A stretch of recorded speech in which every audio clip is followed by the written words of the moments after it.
Welcome back to the Mentored Show, which offers quick lessons packaged within minisodes for busy founders and startup leaders like you. I am Adel, and I'm being mentored live and unscripted by Ed, who's built, sold, turned around, and scaled startups all the way to the New York Stock Exchange. He's based in the US, a developed economy, and I'm based in Dubai, a hub within an emerging economy, and we compare notes. This is real talk, no scripts, no theory. Let's get into it. What about if this brings another question? Me, as one of the co-founders, if I want to continue being part of that company, all of my colleagues or co-founders are staying within the business, but I'm asked to leave and I want to stay. And I don't understand why they want me to leave.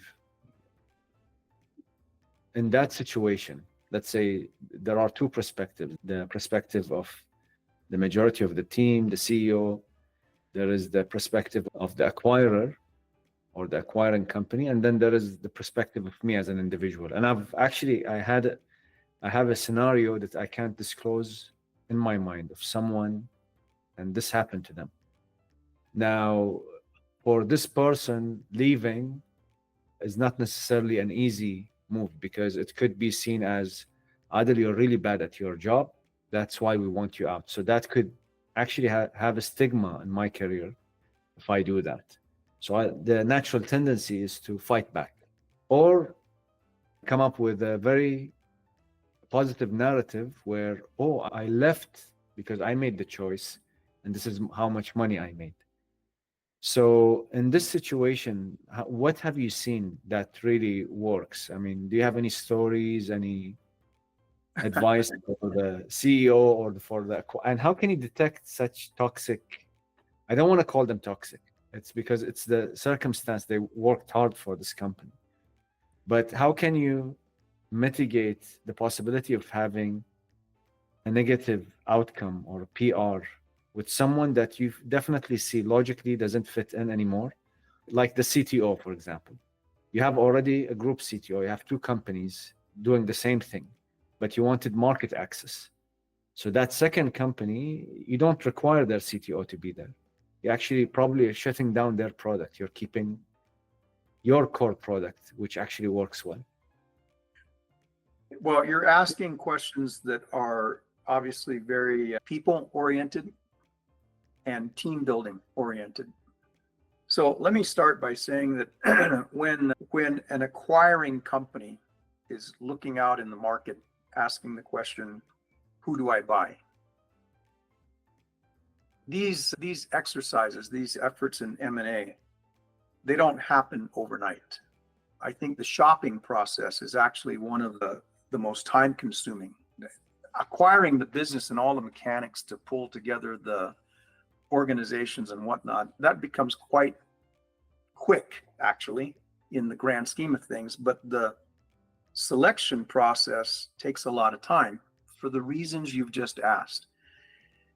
You have to deal with the fundamentals of the business you're targeting. You know, is it profitable? Is it growing? Does it have great technology? Does it have good people? The hard part is very specific to your question. If I'm the CEO of the acquiring company, and the target company also has a very strong-willed CEO, I have seen acquisitions come together where when the two companies blend, they have a co-CEO.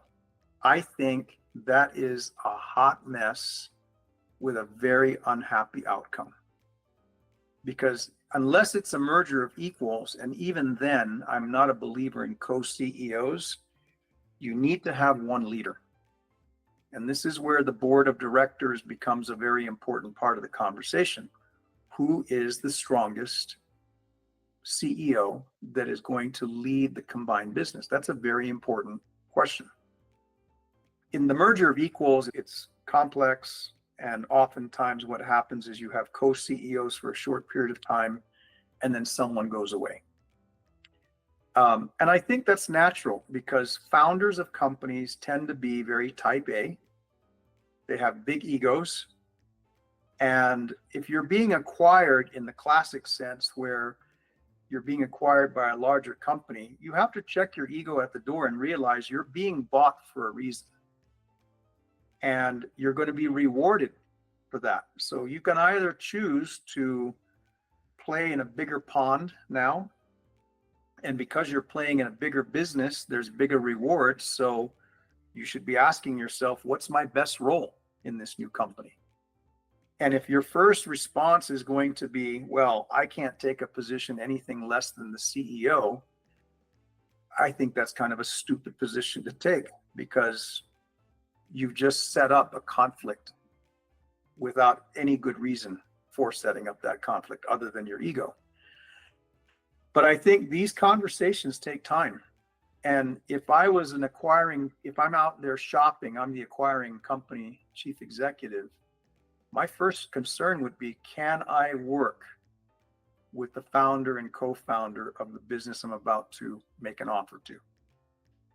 And before I have any serious conversation that says, hey, I'd like to make you an offer, Adel, if I have any doubt that we can work together, I need to surface that concern very early on in the exploratory conversation. And the way I do it is to say, when these companies come together, what role do you see for yourself? And I would just be quiet and wait for your answer. And if you say, well, I want your job, I think I have a problem, right? If you say, well, I want to be co-CEO, I still think I have a problem, because it means that in the long run, your ego is what drives you. And I will never be able to get cooperation and collaboration with you. It's always going to be a butting of heads, right? That's just human nature.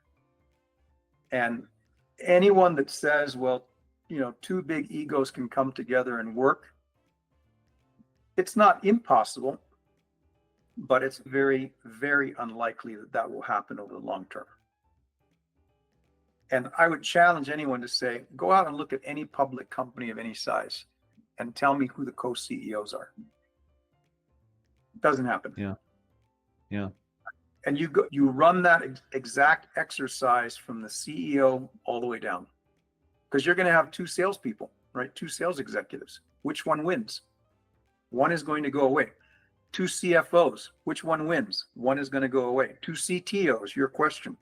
One is going to go away. That's it for this minisode. Big thanks to Ed and to all of you for tuning in.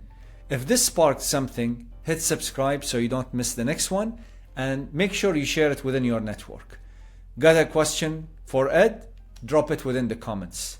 See you next time.